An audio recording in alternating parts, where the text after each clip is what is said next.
വരുന്നവർക്ക് മുന്നേ പോയവർ വഴികാട്ടികളാകുന്നത് നമ്മൾ കണ്ടിട്ടുണ്ട്. എന്നാൽ വഴികാട്ടാൻ മൃതദേഹങ്ങൾ കാത്തിരിക്കുന്ന കാഴ്ച കണ്ടിട്ടുണ്ടോ? ഇല്ലെങ്കിൽ അങ്ങനെ ഒരിടമുണ്ട്.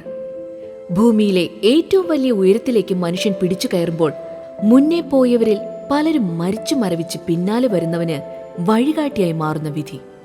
ആ വിധി തന്നെയും കാത്തിരിപ്പുണ്ട് എന്ന ബോധ്യമുണ്ടാകുമ്പോഴും മനുഷ്യൻ അവന്റെ സാഹസികത കൈവിടുന്നില്ല.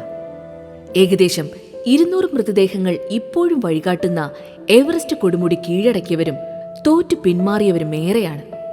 മോഹലക്ഷ്യം കാണും മുൻപ് മരിച്ചു മരവിച്ച ഒരുപാട് മനുഷ്യരുണ്ടിവിടെ.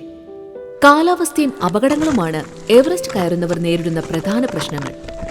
മലകയറ്റത്തിനിടെയുള്ള വീഴ്ച, ഓക്സിജൻ കുറയുന്നതിനെ തുടർന്നുള്ള പ്രശ്നങ്ങൾ, മഞ്ഞിടിച്ചിൽ, മലയിടിച്ചിൽ, മിനിറ്റുകൾ കൊണ്ട് രൗദ്രഭാവത്തിലാകുന്ന കാലാവസ്ഥ തുടങ്ങി ഓരോ സഞ്ചാരിയെയും മരണത്തിലേക്ക് എത്തിച്ച കാരണങ്ങൾ പലതാണ്.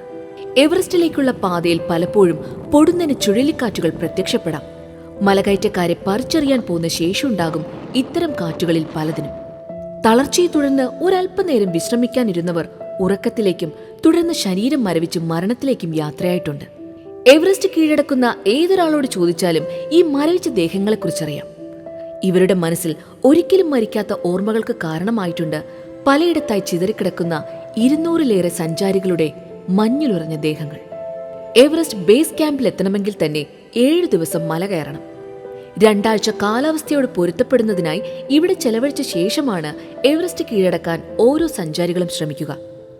എവറസ്റ്റിലേക്കുള്ള ഈ ദിവസങ്ങളിൽ ഓരോ ശ്വാസോച്ഛ്വാസത്തിലും മരണം പതിയിരിപ്പുണ്ട്. ഫുൾ വീഡിയോ ലിങ്ക് ഡിസ്ക്രിപ്ഷനിലും കമന്റ് ബോക്സിലും കാണാം.